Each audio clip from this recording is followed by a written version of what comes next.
ओम शांति।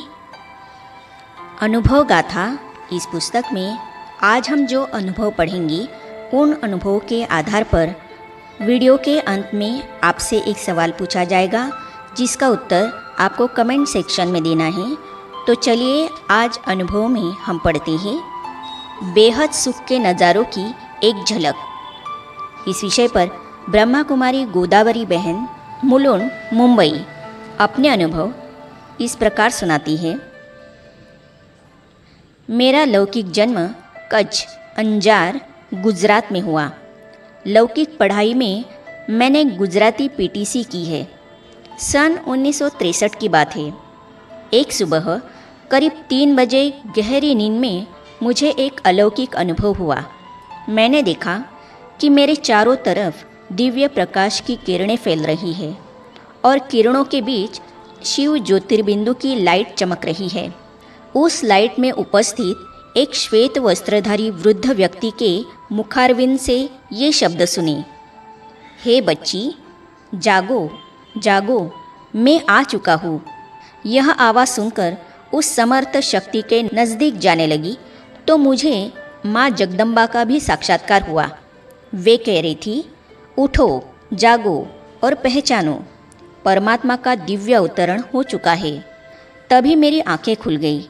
मैं स्वयं पर ही आश्चर्यचकित हो गई कि मैं यह स्वप्न देख रही थी या साक्षात परम शक्ति को मिल रही थी। अगले ही क्षण हृदय सागर में उठी प्रश्न रूपी लहरों ने मुझे घेर लिया। मैं विचारमग्न हो गई कि परमात्मा कहाँ आ चुका है, कौन से रूप में आ चुका है। इतनी बड़ी दुनिया में भगवान को कहाँ ढूंढा जाए। उन्होंने अपना पूरा परिचय क्यों नहीं करवाया। खुशी और गम के बीच बीतने लगा समय। एक तरफ मेरा मन खुशी से गर्वित था कि शिव परमात्मा ने मुझे दिव्य दीदार करवाया है। मैं कितनी भाग्यवान हूँ। मेरे अनेक जन्मों की आश पूरी हुई है। अब मुझे और कुछ भी नहीं चाहिए।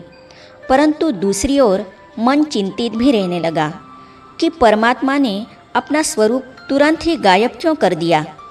मुझे याद है कि जब 5 वर्ष की थी तब भी अचानक एक दिन मुझे अनुभव हुआ था कि जैसे कोई मुझसे बार बार पूछ रहा है कि तुम कौन हो। फिर वह शक्ति गायब हो गई। आयु छोटी होने के कारण मैं उन बातों को भूल गई। किंतु पुनः जब मुझे संकेत मिला कि मैं आ चुका हूँ तो अब मैं क्या करूँ। इसी चिंतन में खुशी और गम के बीच मेरा समय बीतने लगा। मन ही मन पुकारा भगवान को, अब मैं क्या करूं? यह प्रश्न ऐसा था कि किसी को कह भी नहीं सकती थी।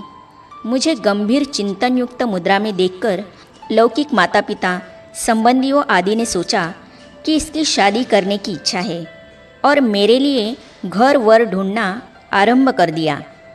उस समय मेरी आयु मात्र 14-15 वर्ष की थी। इससे मेरी चिंता अधिक बढ़ गई। यदि मैं कहती हूँ कि मैं शादी नहीं करूँगी तो क्यों और क्या के प्रश्न उत्पन्न होंगे, और यदि कहती हूँ कि मुझे भगवान मिले हैं तो कोई विश्वास कैसे करेगा। मैं लाचार सी होकर मन ही मन भगवान को कहने लगी कि अब ज़्यादा नहीं तरसाओ, मुझे बताओ कि आप कहाँ आ चुके हो। दिल की सच्ची आवाज़ रंग लाई और एक दिन अचानक एक बहन घर में आकर कहने लगी कि अभी अभी एक बहुत अच्छा सत्संग निकला है। श्वेत वस्त्रधारी बहनें मुंबई में कहीं से आई हुई है और वाटरलू मैंसन बिल्डिंग में बहुत सुंदर ज्ञान सुनाती है। वह मुझे साथ चलने का आग्रह करने लगी। लौकिक माताजी की आज्ञा से मैं उस बहन के साथ सत्संग में चली गई। ध्यानावस्था में देखा शिव पिता को। सोमवार का दिन था। दादी पुष्पशांता जी भोग लगा रही थी। चारों ओर शांति का वातावरण फैला हुआ था। दादी जी ने सभी को कहा कि बाबा की याद में बैठो। मुझे संकल्प चलने लगा कि इस माताजी ने अर्थात पुष्पशांता दादी जी ने नाम नहीं बताया कि कौन से बाबा को याद करना है। मैं शिव और शक्ति की भक्ति करती थी, इसीलिए शिव को ही याद करने लगी। थोड़े समय में ही मुझे दिव्य साक्षात्कार हो गया और लगा कि परम शक्ति ने मुझे अपनी ओर खींच लिया है और मैं अपनी लौकिक देह से न्यारी हो गई। ध्यान में मैंने सर्वशक्तिवान शिव परमात्मा ज्योतिर्बिंदु स्वरूप को अपने सामने देखा और साथ साथ एक श्वेत वस्त्रधारी बुजुर्ग व्यक्ति भी दिखाई दिया।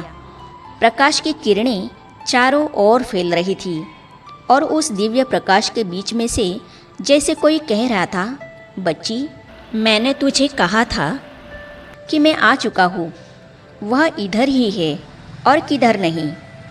बच्ची, इस समय साकार ब्रह्मा के माध्यम द्वारा सतयुगी पावन सृष्टि का नवनिर्माण कर रहा हूँ। आपको भी इस कार्य में सहयोगी बनना है। यह सब अलौकिक अनुभव होने के बाद मेरे दोनों नेत्रों से आंसुओं की धारा बहने लगी और अनुभव हुआ कि जैसे अनेक जन्मों की प्यास बुझ गई है। मैं जो चाहती थी वही मुझे मिल गया। मेरी खुशी का कोई पारावार न रहा। मैं भगवान शिवपिता के गले का हार बन गई। ईश्वरीय नशे में फूली नहीं समा रही थी। बहुत समय के बाद मुझे धीरे धीरे स्थूल वतन का ख्याल आया। स्थूल जगत में आने के बाद भी वही दिव्य नज़ारा दिल की आँखों के सामने बार बार आने लगा। अतीन्द्रिय सुख का अनुभव होने लगा। इस अनुभव का वर्णन मैं किन शब्दों में करूं? मेरा मन वाह शिव बाबा, वाह वाह मेरी किस्मत, वाह के गुण गाने लगा। दादी पुष्पशांता जी अपनी दिव्य दृष्टि की शक्ति से पहचान गई कि आज शिव बाबा ने इस बिछड़ी हुई कल्प पहले वाली आत्मा को फिर से जगाया है। मेरे कुछ बताने से पहले ही दादी जी ने कहा, आखिर शिव बाबा ने तुझे ढूंढ ही लिया। बोलो, आज से तुम कौन सा संकल्प करके जा रही हो? मैं ईश्वरीय आनंद के नशे में फूली नहीं समा रही थी। उत्तर में मैंने सिर्फ मुस्कुरा दिया। दादी जी ने कहा, राधा कृष्ण, लक्ष्मी नारायण, गोपी, मीरा, बोलो तुझे क्या बनना है?